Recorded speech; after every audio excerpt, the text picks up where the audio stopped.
Welcome. I'm Pam Laricchia from livingjoyfully.ca, and today I'm here with Jen Keefe. Hi, Jen. Hi, Pam. I'm so happy to be here. Thank you for having me. Oh, I'm so excited to have you. Now, just to let people know, Jen was actually on the podcast. I looked it up. It was like 3 years ago. It was episode number 44. So I'm so excited to have her back because, you know, it's amazing what 3 years of living and learning can bring. Right? I mean, you think things don't change quickly, but then when you start looking back over multiple years, it's like, wow, look at all that's changed. So I'm very much looking forward to hearing more about it. So to get us started, Jen, can you share with us a bit about you and your family? Yes, I'd love to, Pam. And just to touch base on what you just said, as I was thinking about chatting with you again, I was thinking back to where I was 3 years ago. I remember where I was sitting when we chatted. And, you know, I don't know even really what a podcast was. We were talking about this a little before we started. I didn't even really know what it was and just where I was sort of mentally. And it was really cool to think about where I am now as opposed to where I was then. So that was really fun. So I am... Let's see, I have my husband and 2 kiddos. That makes up our family. My son is 11. He'll be 12 in September, which blows my mind. 12 feels so big. And my daughter is 9. And of course, they're both wonderful and awesome. And my son is he's always been a big gamer. Huge gamer from the time he was young. And that was really, obviously, it took lots of personal work for me to be able to really support the passion. But we eventually did. And then he was always a console gamer. That was what he always played on, mostly Xbox, and then moved a little bit to PlayStation and had some fun with the Switch. And then it was really interesting. He went through this period where we noticed he just wasn't gaming anymore. And we were surprised because he had been such a big gamer. And then he moved into PC gaming, and that had brought out this whole new cool experience. And he's huge right now into World of Warcraft, which has been so fun to get to know how this community works. And he had been searching for a guild to join, which is like a group of people who play together and they do raids together. And it took a little while to find one. And he finally found one. And it has been such a blast watching him connect with these people, and because they have so many other things in common.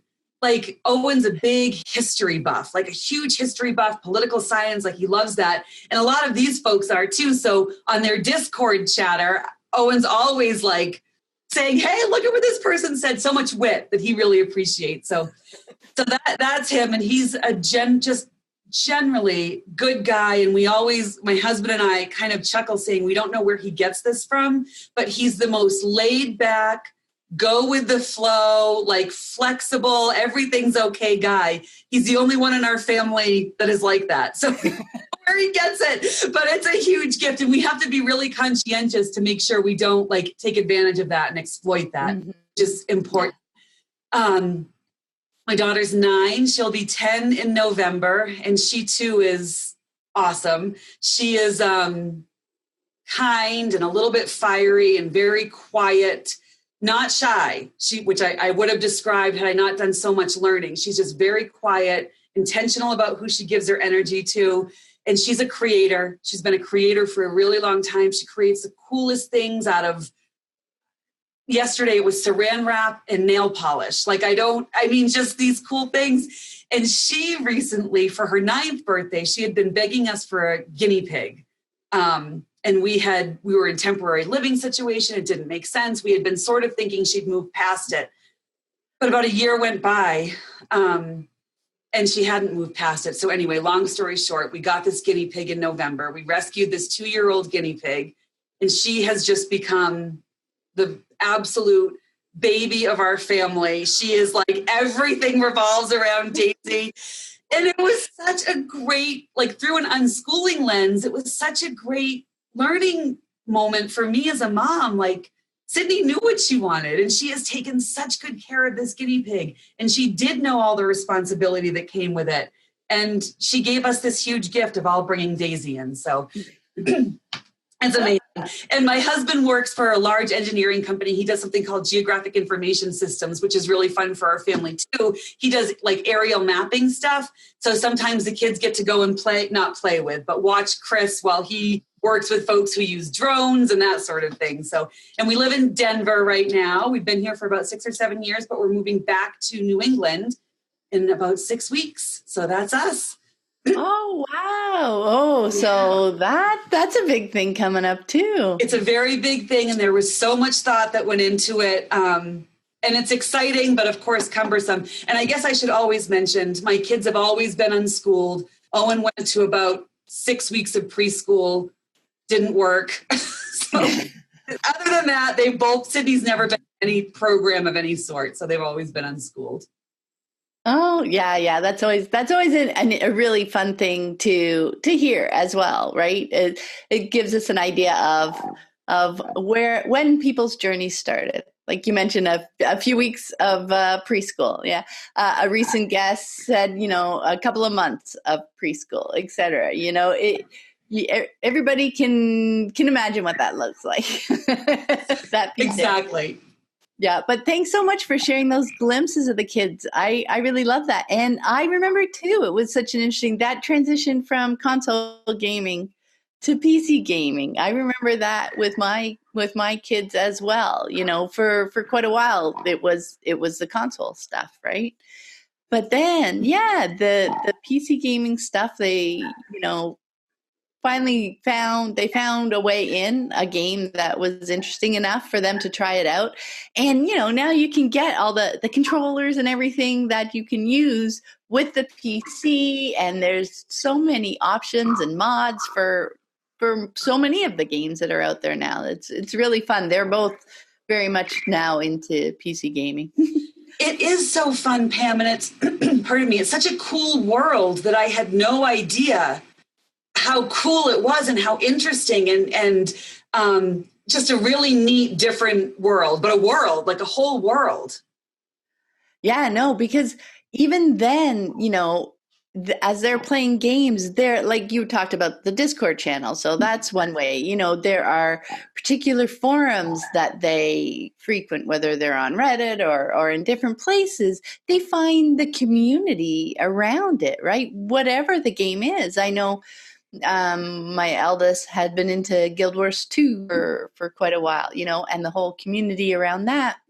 And conversations about like the next expansion that's coming, because that is a really interesting thing about these worlds with PCs and expansion packs. The games, they end, like when the game comes out, there's kind of an ending, but the story doesn't. The story like continues. You know what I mean? It's like the end of a book in a series that is already a series, right? So there's sometimes the next expansion has a lot of backstory, history, of that world. Sometimes it opens up a new area in the world. Like it does give so much more depth, maybe that's the word, versus a console game where, because you're paying for that disc at the time anyway, or that download, right, for the console. Everything seemed so much more self-contained, and now it seems a little bit more fluid. Does that make sense? It does. And talk about creative writing, really, like even if it's not physical writing, the way when word gets out that an expansion pack is coming, listening to how the fans predict what it might be. Yes. All those conversations around that. I mean, it's like the conversations around book series or around TV shows. When the next season is, what's going to happen next? The whole Game of Thrones thing. It's there's. When you talk about, people dissing video games, et cetera, it is so much like all the other pieces of our world. It's not something distinct, when they talk about video games or screens, et cetera, it's story, it's entertainment. but not surface level entertainment. There's a depth there if you're interested in that. Same if you are interested in books and deep into the Harry Potter series or the Game of Thrones book series. Books versus TV, there is just so much depth when you dive in there, and so many communities where yes, you learn how to communicate, whether that's like through typing, writing, spelling, like all those things are all innately in there because you're excited to communicate about whatever it is that you're excited about, right? Absolutely. And that it's been so eye-opening is an understatement, as we can both appreciate, but to watch that happen, and when you can really for a moment trust that that's happening and see it, it's just the wildest thing to see that all of those helpful skills do come along just from playing video games. Yeah. I don't want to get it off track, but can I, one thing that I think of, Pam, so often now that I'm sort of on the other side of this video game thing, we attended our first PAX conference, which is a big gaming conference. Mm-hmm. We got to meet a lot of the developers and the creators and the programmers and all these people. And I think so often now when I hear people diss video games, I think about how terribly unkind and unappreciative that is to the people who are creating these amazing worlds and amazing stories and incredible communities. And I'm a voiceover talent. That's what I do to earn money as a voiceover talent. So I have a lot of friends who voice for video games, and they work really hard to be able to do that well. And the lack of understanding by so many, I think, is really unfortunate. Yeah, that's a good way to put it. Yeah. And that's the other thing, when they're interested, when this happens to be their interest, they enjoy exploring worlds through games. Like you said, there are so many people working to create these games, like whether, you can go from the large companies who World of Warcraft to individual developers who've just like had this amazing story idea that they want to do. And they've just worked on their own, maybe with a couple of friends, for 2, 3, 5 years, to bring their idea out. And, I've been talking to Joseph about that recently, about how, when in particular genres that people are passionate about, the people in the genre, in those forums, in those parts of the online world discover that stuff, right? Like there are games that I've heard about from my kids that I've never heard about anywhere else, right? But in their niche, in that world, they're well known, they're appreciated. There's just so much space there for people to share their creativity, right? I thought it was so cool at PAX. They had the center of the floor was all for indie game. Yeah. Getting goosebumps as I think about it. We spent so much time in there, Pam, talking with the people who create and where the ideas came from. And they were absolute, heroes to the people who were getting to meet them, because just like you said, like books or movies or shows, these developers and creators and writers have transported these people in the same way. Imagination or a way or whatever it was, the same as a book would do. Anyway, I didn't mean to get off track, but it's it's amazing. No. I think I might have done that to us. But I think that's something that's really interesting to me, that whole gaming era. And I've been recently looking at licensing things just for my own interest, and hearing someone talk about how it's story, and then as I'm talking with Joseph and we're talking about you having the story, and do you put it out, or putting it out as books, as movies, as game, and as we talk about it, it is, in the essence is the story, yet it's you can make it a unique and interesting experience in whatever format or channel you choose for the people who enjoy those channels. Like you can be doing a book and a game like at the same time, or screenplays, etc. Anyway, yes, I've really taken this off track, but I find it fascinating, and part of bringing video games just in as another channel, another format for sharing stories and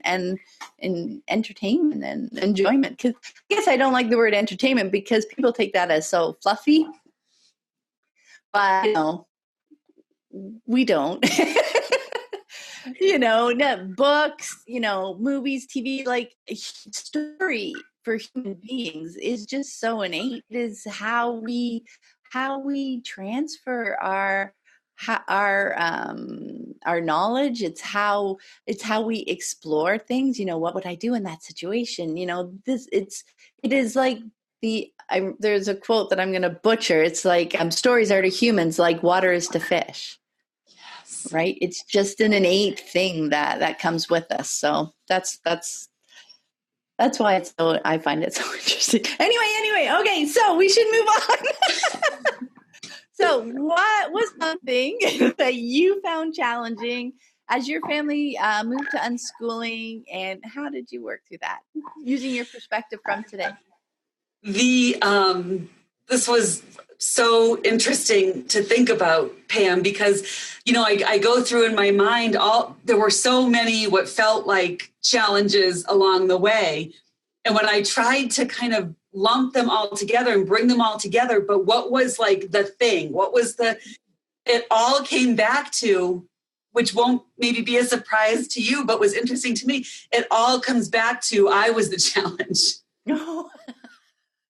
I was the challenge. I really was the challenge. It was the, for me, understanding the academic and educational part of unschooling, that came much, much easier and much more quickly for me. That I got really pretty early on. It didn't mean it was easy because I still needed to deschool. We still have all that stuff that we don't even know is in there that we have to work through. But that part, it just came so much easier. The part that, and I don't know if others can relate to this or not, but the part about learning to unschool well that was so hard for me was learning to really create peace and calm and get over my own stuff, so that, and my own fears. I've been very open. I battle, I'm trying to change that word, but I have anxiety, an anxiety disorder. So fear has always been a very big part of my life. So getting past all of that has been what has been really hard for me about unschooling, learning to unschool. It's been the hardest part, and I could give 3 million different examples of how that plays out in everyday life, from video games to food to just silly little things that don't seem to matter. I mean, I'm trying to think of an example, wanting to say no to a particular food that my kids want in the moment. And then that creates this battle between us, along with an internal battle that not only disturbs the peace and ruins the calm, but also takes them completely off track from whatever thing they were learning, and they just wanted a snack. Right? Taking it and made it this massive thing that's all about this dumb little thing, instead of letting them just learn whatever it was they were learning. Yeah, I remember when I figured that out. That was such a huge piece, wasn't it? That realization that, something that I was stuck on, that I kind of built a wall. This is a stopping point. Double yellow line, however you want to describe it. This was something that we weren't going to cross. All of a sudden, when we kind of ran into it, oh my gosh, all of a sudden everything became about that, right? And it became about me, and whatever it was they were doing is totally derailed. And what's super interesting is that they're learning about that thing whatever. So we'll use the food example. That food that I had double yellow lined, or whether it was the food itself or whether it was the amount or anything like that, I was also stopping there learning about that thing. Right. So, it just kept, when I discovered I was getting in my own way, because what I was wanting was them to learn about it. Right. But I wanted them to learn what I already knew, what I thought I knew. Right. So I was actually the block to what it was that I was wanting them to do. It's the ultimate irony. Yeah. But yeah, that realization of how much, like you said, how much I was getting in the way, right? It felt like a weight coming off too, because it's like, oh, now I don't have to police things as much. I can just be there and be there for conversations, be there for help, to help them get something that they're interested in. And from my perspective, I'm there as an observer. So I'm learning more about what they're learning. And then I'm even more comfortable. Because if not, I'm just standing there policing. I'm not really observing. I've stopped everything that was in motion, right? So their learning has stopped. So I'm not seeing. All I'm seeing is this frustration. And I've just gotten in the way of everything. I love that, Pam, that idea of policing. I'd never thought of it in that way before. Policing, nothing good comes from that. Nothing good comes from policing. That's interesting. Yeah. Yeah, because you've just stopped whatever learning and exploration was happening. And then you think bigger picture. Eventually, if it's something that they want to explore, like the guinea pig you were talking about with your daughter, right? For a year, she still wanted it. She still wanted it. So, maybe in a couple of years when you're not there to police it, they have another opportunity. They're going to explore it that way. And then you're not even part of the equation. And it's, experience says they may well be making choices that they personally might not make, or go as far with, but because they're kind of rebounding from the restriction, they can be, going even further and not really what they're learning in that moment is how far they can go in opposition to how you were trying to hold them back. Not, oh, gee, I would like to have this or, have more of this and see. Do you know what I mean? Does that make sense? It makes total sense, Pam. And as always, when I listen to you or read your words, it's just sending things spiraling for even a deeper understanding. It makes total sense. Oh, well, that's cool. Good. Okay, so I think you asked did you ask how I dealt with that? Oh, sure, yes. Because I did want to share that, Pam, and it was I feel like a lot of people miss the opportunities that are right there for us to be able to deal with that. And I did it by reading and listening to and watching as much as I could on a daily basis. Your book, reading your words, the Radical Unschooling Info Group with Sandra, Unschooling Questions and Answers with Sylvia Woodman, and she's got a wonderful group there. Joyce Federall, really finding 5 or 6 resources so that I didn't spend my time searching for the resources every day. I just knew exactly where I was going to go. And it was transformational, reading all of your words and really finding the people who could really guide me to where I wanted us to be. It was transformational in a way I never, ever could have imagined. And I wanted to share that because so often I talk with people and they wonder either how to get started or how to get over this issue. And I'm always referring them back to the same 5 or 6 people. And then I'll check in a couple of months later and I'll refer them to the same 5 or 6 people and they still aren't familiar, which is totally fine. I get it. We're ready when we're ready. But I just want to share with people that opportunity is massive for if you really want to learn to unschool well. it really just changed our entire family. I love that point. And thanks for sharing my stuff. But I mean, it was my experience as well. Like I found when you're ready, you know, because that's such a great point. You know, you may share something with someone and, you know, 3 months later, 6 months later, whatever, you share it again because that's fine because we don't control anybody else's journey. We say, hey, why didn't you do that? Whatever.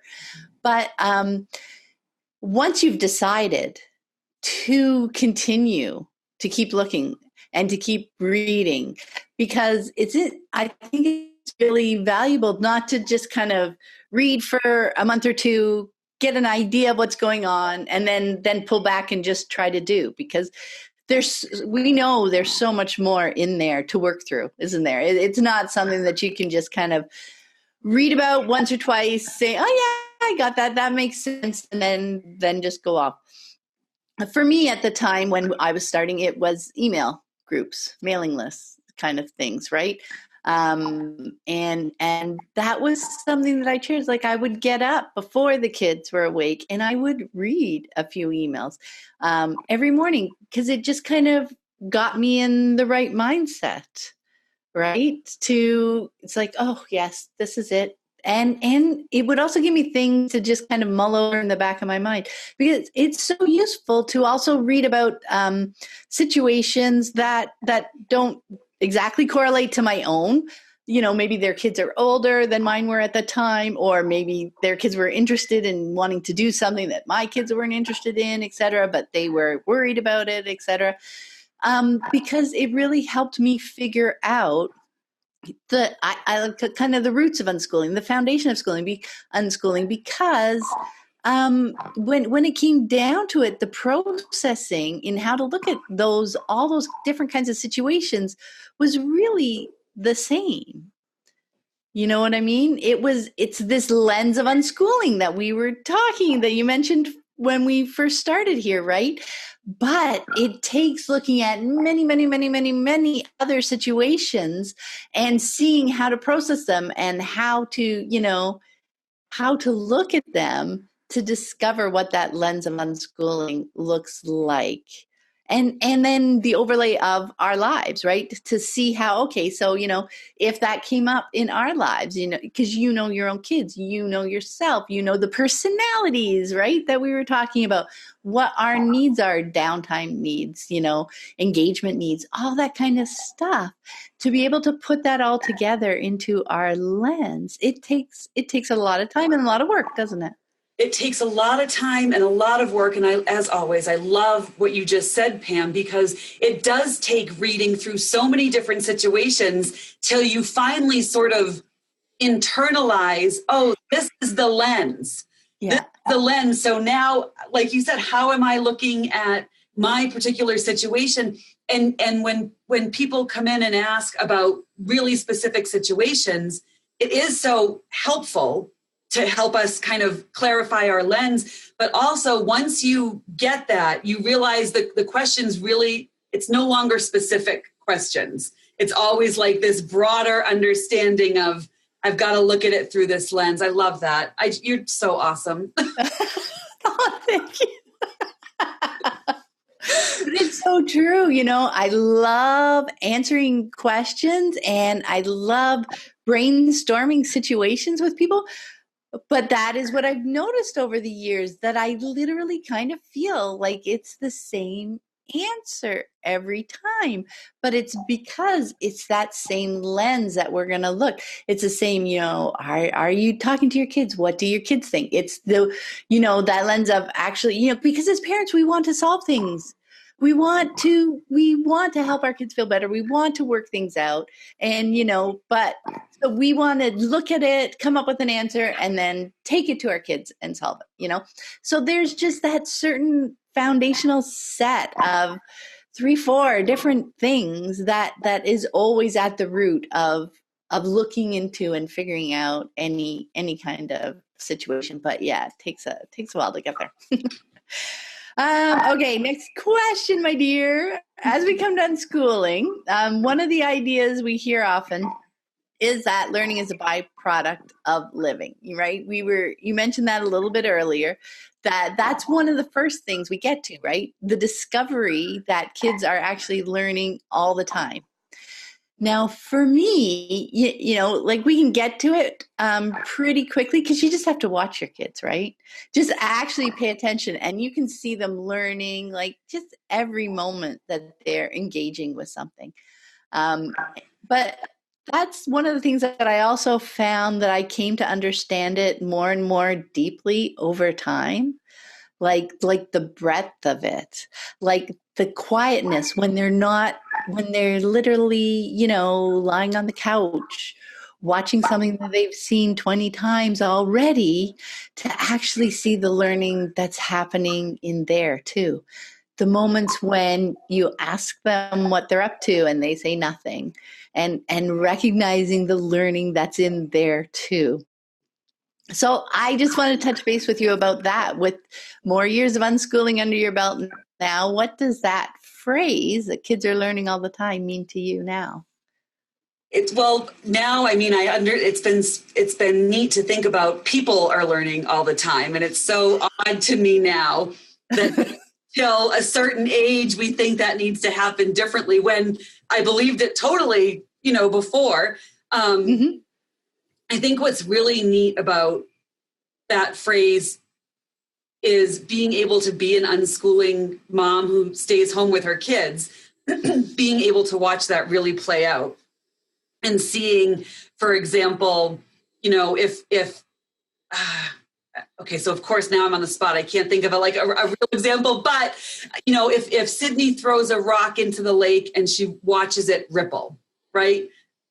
No big deal, it happens. But then I noticed that she's YouTube has brought her to some video about something to do with water. And I see all the connections happening and I get to see them play out. Like you said, even the moments when it seems like they're doing nothing or they're watching the video for the 20th time, I only get to watch this much in a sea of the connections that happen. But getting to see those connections play out has been it has really brought home for me this idea that we are all literally always learning, like just even over like the dumbest things, like looking out the window when you're driving, all that you see, and then connecting that to something later on, and why the smoke is that color coming out of that truck, and all these different things. It's literally always. Oh, I love that so much. That thread over time. You're right. I hadn't even thought about that. Like the breadth, right? And even the depth, whichever direction you want to go. But yeah, when you're paying attention to all those moments, even if they don't look like learning when you're first starting out, right? That is how you discover that they're always learning, is by seeing all those connections over time. And yeah, you need to hold them, in your mind. So yeah, you need to be seeing them. You need to be engaging with your kids, enjoying them, paying attention, not just, one ear out the other because you think you're supposed to be having a conversation, right? Not just yes, no, whatever, but truly engaging with them as people. Like you said, it's people are learning all the time, right? And then it gets so exciting. Like when you start to realize that they're really learning all the time, it's like this new, like I get goosebumps again, like it's this new vision. It's this new set of eyes that you're seeing things through. And one of the things that I realized along this line of kids are learning all the time, if that's true, which I now know it is, that kids are learning all the time, that changes my role as an unschooling mom. Like all of a sudden, really the priority is nothing's more important than answering that question in the moment, and nothing's more important than helping them find that resource, and nothing's more important than if Owen's on Discord and doesn't know how to spell a word, I've just got to spell that word as quickly as I can and not have any conversation around it, so I'm not interrupting that. Like it really, it defined my role in a really new way when I really started to understand that they're learning all the time. You know, if I have to turn the stove off to help them with something, that's what's most important at the moment. Yeah, no, that's a great point. I think of that, it's like seeing the flow of their learning, right? You can start to visualize it. Like you said, you can see the flow. And when they're needing a little something like spelling a word or whatever, that moment isn't about the word, right? It's the flow of whatever thought they're trying to communicate that includes that word. And you don't want to break that flow, because that's where their mind is engaged. That's where they're going to learn the most in that moment, because that's where they are, right? Oh, I love that. Yes. Yeah, no, that flow is yet another piece, another depth to that learning all the time. Yeah, learning all the time, you can see it in the moment.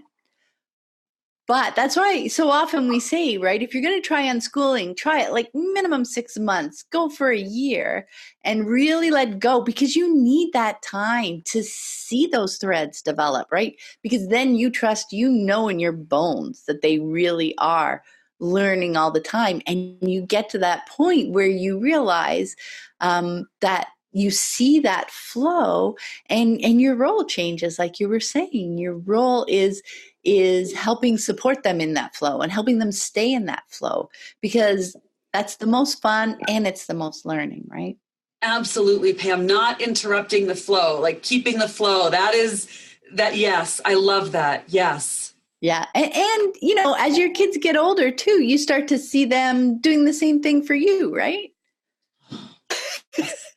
I might start crying if I talk about that. It's the coolest. I know. Yeah. And now I got goosebumps. Yeah. Okay. So you alluded to this a little bit earlier. And I think for many of us, it's one of the big surprises as we dive into unschooling, is how valuable it turns out to be for us, because that's kind of the flip side of I'm the roadblock, I'm the biggest challenge. I'm the one getting in the way the most. Processing through that is so valuable for ourselves personally. Unschooling really isn't life-changing just for the kids. It is for us as well, isn't it? Yes. Yes, it is. I had said a couple of years ago, if you find the right resources, and again, there are 5 or 6 that I consistently recommend, and I've looked at so many of them. If you find the right resources and really use them, let me change that. When I found the right resources and I really used them, it was the best. I've invested in a significant amount of like personal change courses, books, and some of them are great and some of them are helpful. But I've invested a significant chunk of time and money into those things to help me feel better.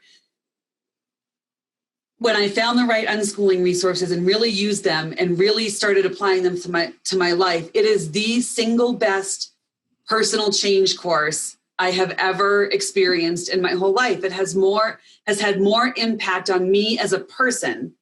Like, it's really kind of too bad that even non-parents can't do this, because to me, it is the single best thing to make me a less fearful person, to make me a happier person, to just the idea, Pam, of learning to think critically again, because something happens, even if you could think critically a little bit before having kids. I think for a lot of us, myself certainly, once we have kids, we love them so much and we worry so much. We're so vulnerable when we have kids. So much more fear comes in. And I know for me, that little tiny bit of critical thinking, that ability that I had, it went out the window.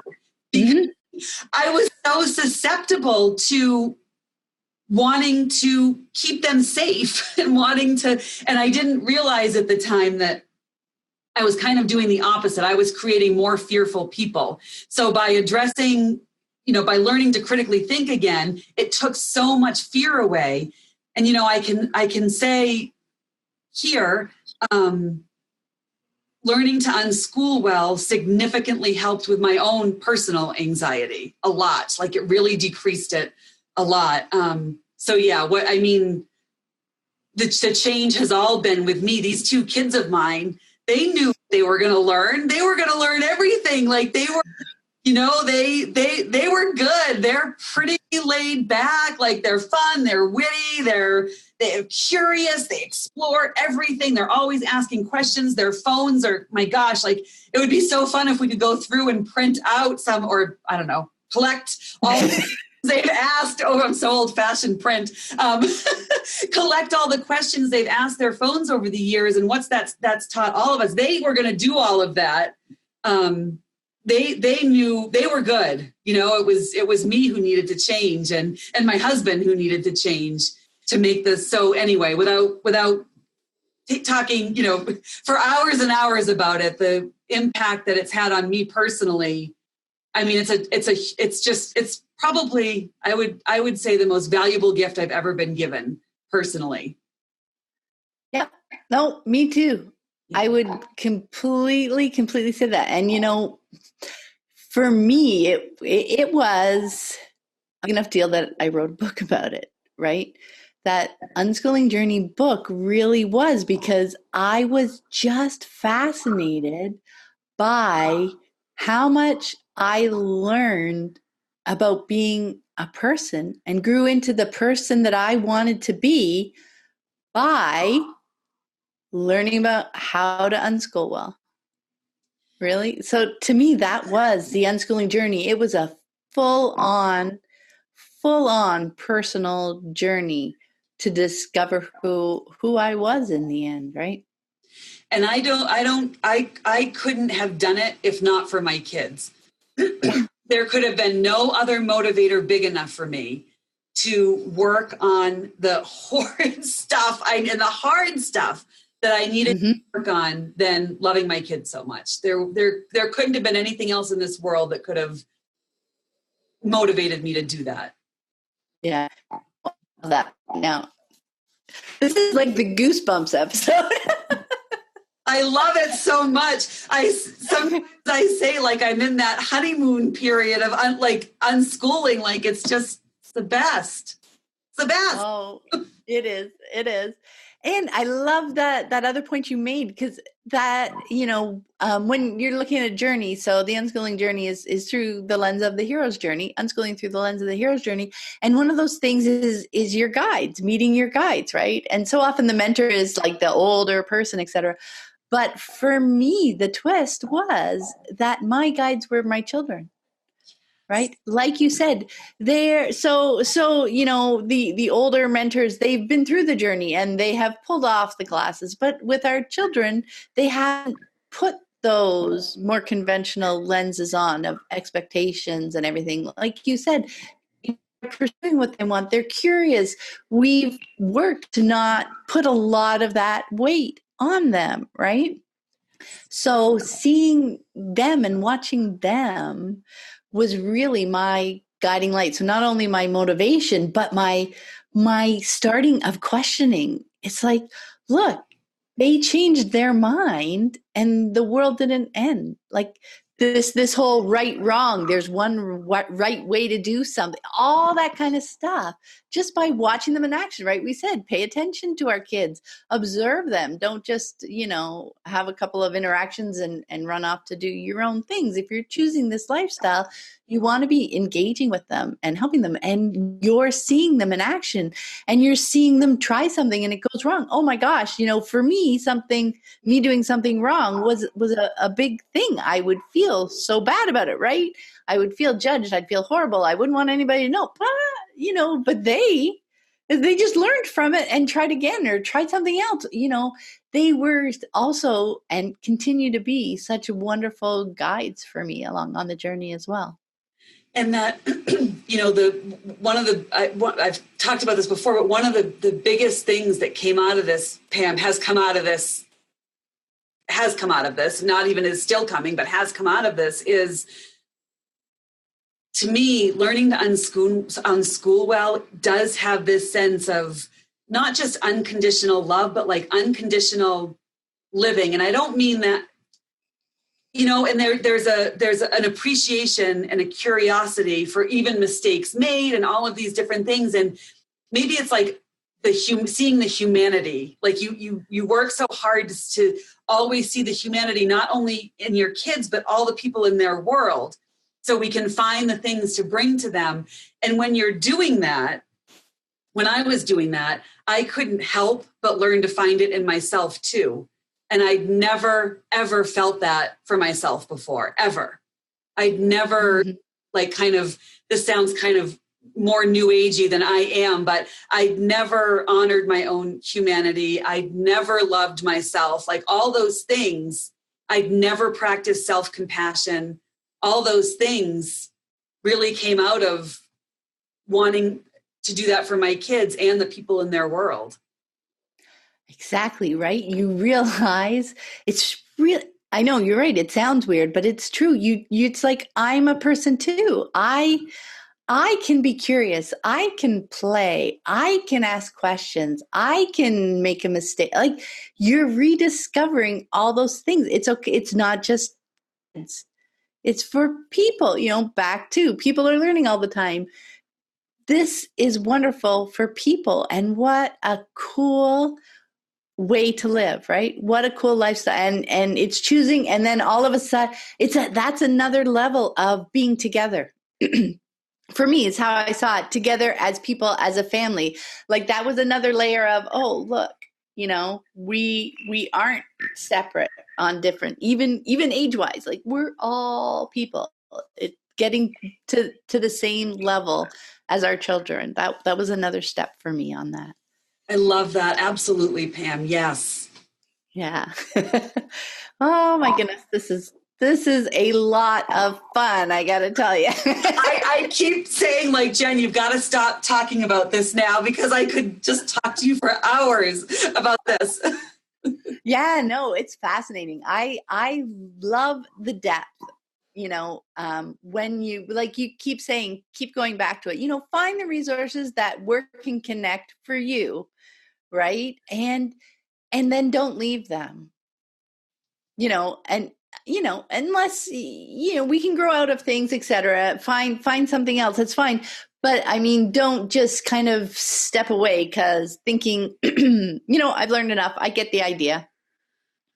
You know what I mean? Because for me, so often I've seen that and experienced, that's when chaos kind of comes up, right? Because at first you're learning what, I guess, kind of the rules of unschooling, right? You learn what in general it's about, but you don't yet understand the why, the motivation, that root lens. And so when you go to live that with your family, if you're not continuing to explore and really figure out what that means, you're really just kind of engaging on that surface level so often.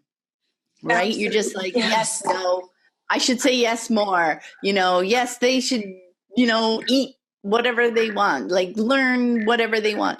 That's what it looks like when you explain it, but that's not the reasoning behind it, right? Absolutely. So you need to get to that depth. You're not changing the lens. You're like putting a cover on the lens that can crack and break, and it's not durable and it's not going to stick. And you're not, I love that, Pam. And so, I can remember when I was in that spot, and I can, it's so important to keep, and it's what I love about your podcast and some of the other resources. You talked about guides being all different ages, just Talia's episode last week. You listen to people, you learn from every single person, no matter how long you've been doing it, how short you learn from every single person who's willing to share their journey in any way. You learn how to unschool better. Yeah, no, that is such a great point, because there are always little connection pieces. And like we were saying before, reading about situations where kids are older or different interests or a different personality, but that still informs your understanding of unschooling, right?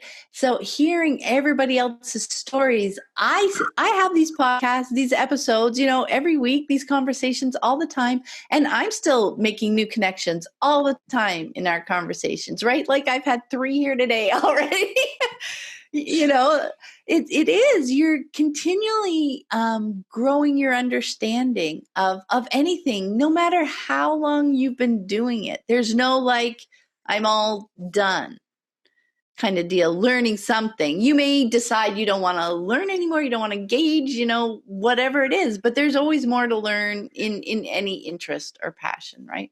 It's one of my favorite thing about unschoolers in general, whether they're parents or kids or whatever.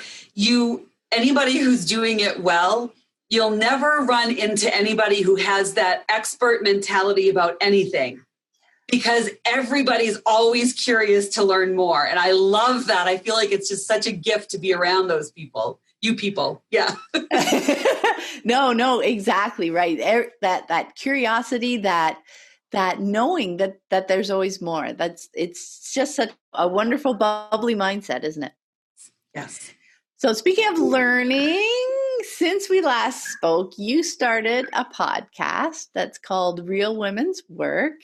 And I've heard little bits about the story, but I'd love you to share the story behind how that came about. Okay, I've never gotten to share it through the unschooling lens before, so this is exciting to be able to talk about, and I'll keep it brief because I know I've talked a lot. But the whole impetus, there were two things that were going on that started this. One, Sydney was 8 at the time, and she kept asking me, like, what do people mean when they say they're going to work? And I would answer with questions kind of like they go to an office but eventually we got to the point where she wanted to know, no, what do they do when they're sitting at their computer? Like, what are they typing? What do they do in that office? And so I tried to give her some examples, but I wanted her to have a nice, broad answer to that question. So I asked on my personal Facebook thread, and Pam, the answers that came in were amazing. And everybody who was on that thread knew that this was a cool thread to be reading, because we had no idea how people did their work. And we learned so much about each other just from answering that question. And I was reading the answers to Sydney, and she would read some of them. And it was just like this really neat exchange of being able to provide a breadth of information. And I have mostly women friends, and only a couple of guys responded. And I was just thinking, look at all these things women do. This is really neat. And at the same time, I was in the middle of a really bad mental breakdown is what I call it, because it's what it was. And nights were the worst. And I had stopped self-medicating with wine, which was a good thing, but I didn't know how to fill that gap of making myself feel better and the time. So I would just walk for a couple of hours at a time around the city of Denver, listening to music. And I realized that when I listened to female artists, I felt better and more empowered and stronger. And so I was thinking, how can I stream strong women into my head for a couple of hours every day? And that's really when I discovered podcasts. I didn't even really know what they were. So I started walking around listening, and I was thinking, oh my gosh, I wish I had known how many different things we could do. And all these women are out there following their passion and doing things. And I just wish I had known. And so it was right at the time that I had asked this question, and it just kind of all came together. And I thought, we need to create more space for this conversation. And that's really how Real Women's Work started. And I mean, I could go on, the kids have been having so much fun. Sydney co-hosted an episode with me when we interviewed my mom. The kids love listening.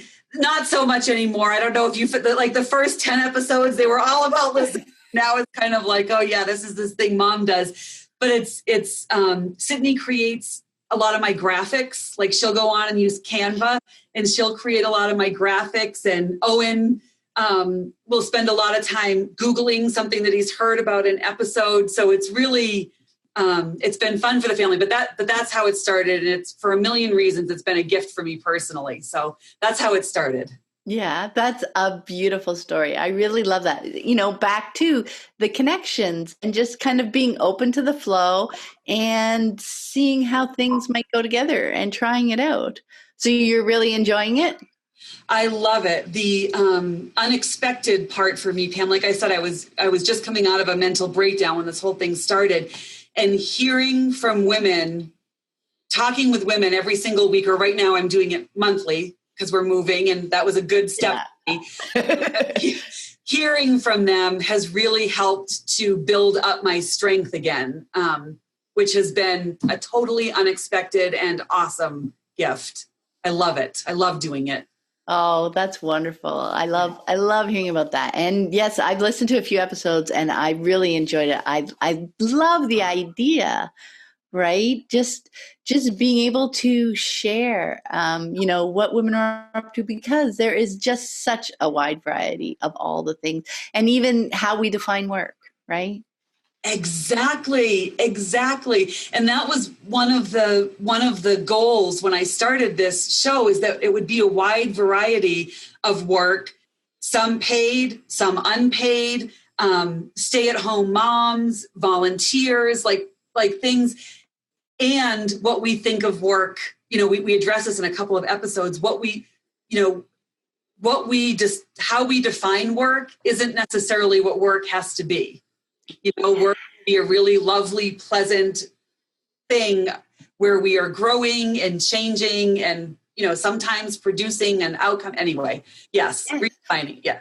And I mean, I think that is a great way to look at what we've been talking about today, right? This journey, right? That when you want to learn something, when you dive into an idea, right? There's the surface level understanding, but there's always so much more under the surface, no matter whether it's video games, whether it's work, whether it's school, whether it's, martial arts, whether it's photography, like story, whatever the interest. When you dive into it and learn, there is a whole world underneath, right? That you can take that journey of understanding and how much you're learning about yourself, I bet, through doing the podcast, right? That's what I love about it. It's about being human. It's about being a person. It's about just pursuing and learning the things that you're interested in. And what that helps is understanding that, now that I've had 2 or 3 things that I'm interested in my life, and I understand that the conventional view is rather surface and true, but just surface, right? And that realization is like, I no longer am going to judge anything else out there, because I know if I wanted to, I could dive in and I'd find more. There'd be more to that. Right? Yes. That's exactly it, Pam. I love that you just said that. Once you understand that there is depth to everything, you stop thinking that there's depth to only a few things. And you can be curious about everything. Which is a way more fun way to go through life. I just interviewed a woman. Her episode will air in September. A young woman, she's 17, and she sells fruit kebabs at the Rockies games. So she walks up and down, and both her and her, I know her mom, both her and her mom were like, Katie's worried that it's not going to be interesting enough. And I'm talking to her like, this is one of the most fascinating things we ever could have learned about. You start to be curious about and appreciate all of those things, which is so fun. Isn't it so fun? There are stories everywhere, right? You said that earlier. Everybody has an amazing story. I just love that. I agree with it completely. And when you're curious enough, you get to hear more of it. Yeah, exactly. Yeah. So our last question, what is your favorite thing about your unschooling days right now? Let's pretend you're not packing up for a big move. Yeah, right, exactly. But even this even applies to that, Pam. Cool. How easy they are. And I don't mean that every moment of the day is easy. Like, we still have issues with shoes sometimes, and we still have issues, there are still logistical things that come up as part of everyday life. We are getting ready for a big move. But relative even to where I was when we talked last time, and relative to, my goodness, where I was when my family and I started this journey, however many years ago, things are so easy. And part of it is logistics. I don't have to bring a diaper bag anymore. We don't, all we need is a water bottle. That's it. We don't have to pack snacks. And part of the ease of that is not just age, but I no longer have fear about swinging through a drive-through or running into a convenience store. All that fear of thinking I've got to pack, organic fruit and that's it, or else we're going to starve for the day. Like, that makes life easier. We can go on an outing and be gone for 8 hours, and I don't have to think about food out of fear. But it's also just all the work I've done. I've done so much work, and it's removed so much tension, and it's removed so much anxiety, and it's removed so much of the overthinking. I'm a chronic overthinker, and learning how to stop overthinking just makes our days so much easier, because we are in flow so much more often than we're not. Right. I love that. And we're also, as a family now, so good. Unfortunately, unfortunately, there's really no fortunate part about this, but I've been a really good model of apologizing and recognizing when I'm really screwing up in the moment. So really modeled a lot, saying like, you guys, I just lost it. I'm really sorry. What can I do so we can move past this? Can we move past this? And of course, it breaks your heart. Kids are so quick and easy to just move past things. But now we're also, all of us, really good at saying, I'm in a really terrible mood. I've got to take a minute, or I'm really sorry that I just lost it. Even the kids, Mom, I'm really sorry that I just lost it. Can we just hug and move forward? And that makes the day so much easier, because you're not carrying that crap forward with you, Right, exactly. Like, it's when you've gotten to the point where you can trust that you can figure something out in the moment, right? Like, you're not having to anticipate everything that can go wrong, because you've now realized that you can't anticipate everything, that you don't need to have an answer anymore. That's it, right? When you get to the point where you realize, I don't need to have that answer at the ready for anything that may come up, we can deal with the moments. Like you said, whether it's, apologizing when something goes wrong, or it's changing things up because someone's feeling something different, right? Or we stop in at a convenience store for a quick snack because somebody's hungry, that you now know and you trust that you can deal with anything that comes up in the moment, and there'll be some sort of solution that'll work, right? Yes. And Talia talked about this a little bit in your last episode, and I loved it. The other thing I find easier about this age at 9 and 11, it's so much easier for the kids to be part of the solution. And they come up. Sydney had this, we lost a pair of shoes. It was one that was really comfortable. And anyway, to make a very long story short, she had a pair of shoes in the car that were comfortable, but she wanted to go down together to get them, but she didn't have any shoes to wear down there, and she didn't want to walk barefoot. Anyway, her solution was she rode Owen's skateboard down to the garage, which is 5 floors down, to be able to get the shoes. I never would have thought of that. Like, but it kept the peace. We had fun. We were laughing. Whereas the old me would have been just completely stressed and gotten snappy, and I wouldn't have been able to think of a solution because she wanted to be with me, but she, so anyway, Kids can really be part of the solution in ways that help your own mind to grow and realize there really is always a solution. Right, exactly it. That's, kids as guides again, right? It opens your mind. It's like, man, I never would have thought of that. For me, it wouldn't have worked, but I can see how that perfectly works for you. And then we can have fun doing it together. Because, it's like, oh, just let me run down and get the darn shoes, and I'll bring them back to you, right? But no, you don't need to.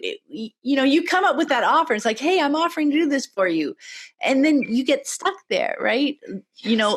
Early on in the journey, it's like, come on, I'm offering. I'm doing something nice for you. Can't you just take that? Yes. And you call your kids obstinate or, fussy or, all these words and labels that really don't fit, because you can really work together, figure out what'll work for everybody, and they will surprise the pants off you so often, won't they? And it allows there's a point where you start to see there's a reason she's saying that she doesn't want that to happen. Maybe she had a nightmare the night before that it just hasn't come up for her to tell me yet, or if it's triggering something, there's a reason. And so I now know I have to trust that it's not that she's not dissing my act of goodwill. It has a real reason for saying no to that. And so she should be part of the solution. Oh, such a great point. That's perfect, because that really is the piece, right? Is you, when you make the space to have those conversations with them, those little pieces eventually come up over time. Maybe not even in that discussion, like we were talking about giving it the time, right? Maybe you find out about that 2 weeks later. Exactly. And then this makes sense. But that's what that trust is now, is knowing that for whatever reason. And, at first you want to know the reasons, but then you get to the point where it's like, there is a reason. I don't need to know what it is. They may not even be able to articulate it in the moment. That's right. It's that trust. Like, for some reason, this is where we are right now, and let's work together to figure out a way through it that we're all comfortable with, because again, that's where they are in that moment, right? It's so true. And having guides is so helpful. I have a friend, Martha Delmore, and I've never seen anybody so good at that in my whole life as her. And her kids are younger than mine, and she's about 10 years younger than me. And she's such a good friend. And she models this, I swear, Pam, every minute that she is with her kids. She'd disagree, but she models that so beautifully, just being able to she always believes their words. She always believes their words. And watching the relationship, it'll make me cry, watching her relationship with her kids and the people they are, having had that from such a young age. Her kids are 4 and 6, and she's been living this way, I think, their whole life. And it's just the most beautiful example to watch. Anyway, it's amazing. Oh, that's wonderful. And yeah, that's back to your point, how easy it is right now, right? Because having done so much of this work, right, you get to that place, I guess a place of trust, really, right? It's easy because you trust yourself, you trust that you guys, through experience, that you guys will be able to figure out each moment as it comes, right? Yes. Well, thank you so much, Jen, for speaking with me today. I really appreciate it. I had so much fun. I had so much fun too, Pam. I hope I didn't go on too much. I don't get to talk about this enough, I guess, because it's just so, your work so many times, Pam, when I talk with somebody who's maybe just thinking about getting into unschooling, or somebody who has, kind of been through that initial process, they reference you and your work often. And I'm always so glad to hear it. And I'm really so grateful for what you do and what you put out there. I know personally how much it means to people, and I'm so grateful. So thank you. This was so fun, and I'm so honored to have been on. Oh, thank you so much, Jen. That's very sweet. That's wonderful. I don't hear very often. We don't tell each other often enough. We think everybody knows, and we don't know. Oh, that's so sweet. But before we go too, I want to make sure that you let people know where they can find you and find your podcast if they'd like to check it out. Yes. That's great. So the podcast is Real Women's Work, and realwomenswork.com. We are Real Women's Work on everything except Instagram. We are Real Women's Work Podcast. And it'd be so fun if everybody would join us. We have a really great Facebook group that you can join too. And that delves in a little bit more to subjects and topics that the guests have brought up around kind of personal change and that sort of thing. We talk a lot about that in there. And then I just started a website, ponderingjen.com, because I had no place to write about unschooling and more personal stuff. So I don't really know what I will do with that. But anyway, I don't have any social media around that, but ponderingjen.com has a couple things up. So that's where I am. Yeah. Oh, that's awesome. I will put all the links to everything in the show notes. Thank you. Thank you, Pam. So much. Have a wonderful day. You too. Thanks.